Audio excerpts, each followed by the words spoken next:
салом бинандаҳои торнамои радиои озодӣ. меҳмони имрӯзи барномаи мо ҳастанд қиёмиддин чақалзода, ҳунарманди шинохтаи тоҷик. хушомадед устод ва суҳбати мо ҳам дар рӯзи ханда, дар рӯзи 1 апрел бо шумо аст ва аввалин суоли ман ин аст ки барои бинандаҳо мехостем латифаи нав ва охирин латифае ки ҳамин субҳ шунидед кадом аст?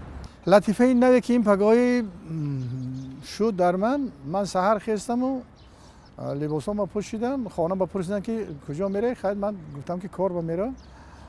баъд вақте ки либосҳоя пӯшондам, ман шилапая дар сар мондаму сарро ма нигоҳ карда истодам ки ҳамсарам пурсид ки хандед. ман гуфтам чӣ ба механдед? гуфт ки кӯлоатона чапа мондед шумо дар саратон. баъд ман оромона гуфтам ки зана намедонӣ ки ман имрӯз кадом тараф меравам. хуб устод, суҳбати мо ҳам ки дар пешоруи рӯзи ханда ҳаст ва ба назари шумо ҳамин рӯзи ханда то куҷо мисли солҳои пеш таҷлил мешавад? баъзеҳо мегӯянд ки пайдоиши ин рӯзи ханда, яъне 1 апрел ҳам рӯзи ханда ва ҳам рӯзи дурӯғгоҳо эълон шудааст. ин дар шаҳри габровои швейтсария гӯё ки ба вуҷуд омадааст, ки ҳамин рӯзи 1 апрел ҳама мардуми ҳамун шаҳр дар рӯяшон ниқоб мекашидану ба кӯчаҳо мебаромаданд ва чӣ ҳазлу шӯхие ки мекарданд, ягон кас аз ягон кас хафа намешуд. яъне бо ниқоб мекарданд ин чиза. баъд ин оҳиста барое ки хафа нашаванд барои худ ниқоб мекашиданд ва ман мехостам ки дар рӯзи 1 апрел мо мардум дар рӯ мо ниқоб нагирем, накаему. баръакс ҳамун ниқоба одамое ки бо ниқоб дар байни ҷамъият мегардану яъне халалдор месозанд дар ҳар як соҳаи мо ниқобҳоеро аз рӯш канда гирем ва онҳои шакли асосишонро ба мардум нишон диҳем ки ана ин касо ҳастанд онҳое ки пешравии ҷамъияти моро халалдор мешаванд, яъне камбудати ҷамъияти мо ҳастанд. шумо пешниҳод кардед масалан ба вазорат ҳаст? Не, ман ба вазорат нагуфтам, не ки дар ҳамон суҳбатҳо гуфтам. ҳар кас дарди дилашро мегӯяд. агар ислоҳ шавад, агар шавад, ба фикрам ба манфиати кор аст. дар зиндагии худи ҳунармандо ҳам масалан мисли шумо ҳодисаҳои ҷолиб мешавад ва ин ҳодисаҳову ин воқеаҳо пушти парда мемонад ва бинанда намедонад. шояд худи шумо қисса мекунед. вақте ки дар мактаби миёна мехондам бисёр хуштаб будам. ҳатто ба ҳолатҳое буд ки муаллима доштем ҷояш ҷаннат шавад. у вақтҳо рӯшкаи рангқатӣ қатӣ навиштан мумкин набуд. яъне бо перову рангдон қатӣ менавиштанд. ва мана як дӯстам як рӯшкаи автомат оварда тӯҳфа кард. у вақт рӯшкаи автоматӣ ҳеҷ кас надошт хариб. ва ман фахр мекардам ки ман хеле рӯшка дорам. вақте ки ҳамн менавиштам, муаллима омада болои сари ман ҳамон рӯшкаро ай дастам гирифту бурд, унҷа печкаҳо буд, ҳамонҷа монда, ҳамон рӯшкаро зада майда майда кард, шикаст. гуфт ки бо ин рӯшка навиштан мумкин нест. ман тамоман дасту по гум кардам ки ин тӯҳфаи дӯстам ин хел кард ва ҳамин чи дар дили ман мохай кӯдакӣ чӣ хел аст ака. баъд шаб рафтам дар хона фикр кардам ки ҳамин чӣ хел қасд гирам аз ҳамин муаллима ки рӯшкаи мана шикаст. ман ду патрони ҳамин мултиқа ки тир надошту дору пуркардагӣ оварда дар дуруми печкаи мактаб мондам. ва вақте дар сар шуд, алов унҷа дар гирифт, алов ки буд ва кафиданд, ҳамин патронҳо кафиданд, ҳамон печка ҳамаш осмонбор хокистар анами хеш шуд. ҳама аз синфҳо баромада рафтанд. ман таги парта даромада ба ҷо шудам ки оле бо як патрони дигаш ҳаст. баъд охир фаҳмидам ки ин корро ман кардам. муаллима омад гӯшҳои мана кашид. гуфтам муаллима агар рӯшка ман намешикастӣ, ман ин корро намекардам.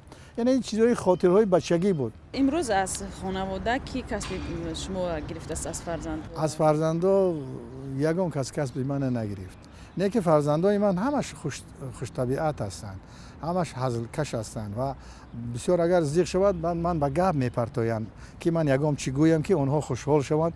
баръакс вақте ки хона ба мисол ҷураҳо бисёр доранд ва ё меҳмон мешаванд ва писаром омада албатта мана зора мекунанд, илтимос мекунанд ки падар, ҳамин рафиқои мо шумо илтимос доранд ки омада ҳамроҳи ва мегӯям сину соли шумо дигар аст, суҳбати шумо дигар аст. ва вақте ки хай мебинам ки фарзанд вақте илтимос кард ки меҳмон дорад, мерам ва як латифае мегӯм, як ҳолати воро дигар мекунам ва ё истироҳат мекунанд ва хушҳол аз хонаи мо мебарои мераванд. бачаҳо мана истифода мебаранд. неки ягон таш касби мана нагирифт. устод, назаратон дар бораи ҳаҷвнигорои ҷавон чӣ ҳаст?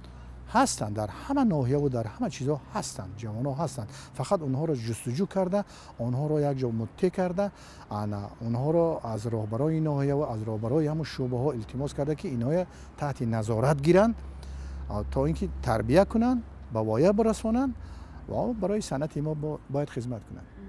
استاد این عقیده هم است که مثلا با رشد فناوری ها با برآمدن همین تلفن های موبیل و این چیزا یعنی که یک روز خاص دیگر برای دروغ گفتن نمونده است در جامعه امروزی ما. همین تلفن و ایواز کرده است، جوش گرفته است. امروز من میبینم در کوچه ها میگردم آدمایی که مثلا تمام سن و سالش یه اومدگی با همه قانون قاعده انسانی رفته ایستادن در کوچه تلفن خود گپ زیست است و به یگام ایبا گفته ایستاده است که من حالی در فلان شهر هم بعد 3 روز میاد حالی که در پیش من رفته ایستاده است، دیده و دانسته در یا 6 تا صحبت کرده است، تلفن میشه میگه که من در فلان جام دروغ گفته ایستاده است. همین تلفن موبیلی که هم بسیار فایده آور است برای انسان، هزار آدم کارش بود میکنه که مردم دروغگو کرده ایستاده است. همین بسیار شده است. اكو این به همون وجدان انسان وابستگی دارد. من میخواهم که انسان دروغگو نباشد. انسان هم بزرگا گفتن هم ظاهرا باید زیبا باشد هم باطنا باید زیبا باشد. دو شکارچی جوره بودستن، یک شکارچی خانه یک شکارچی جورش میبیند که در همین دیوار خانهش یک پوستی پلنگ بسیار کلان آویزان، بعد حیرت میموند میگه همین پلنگ کلانم خودت پراندی؟ گفت است که ها. این گفت چند تیر زدی که بعد مرد؟ گفت ای رفیقش گفت است که 10 تیر زدم. و گفت است 10 تیر زدی بعد این پلنگ مرد؟ گفت است که 10 تیر زدم نرسید، این پلنگ از خنده مرد. خنده بسیارم ضرر دارد، خنده را معیارش قطعی کن، همه چی شکر میگن چیه کمش خو. تشکر استاد، سلامت باشید.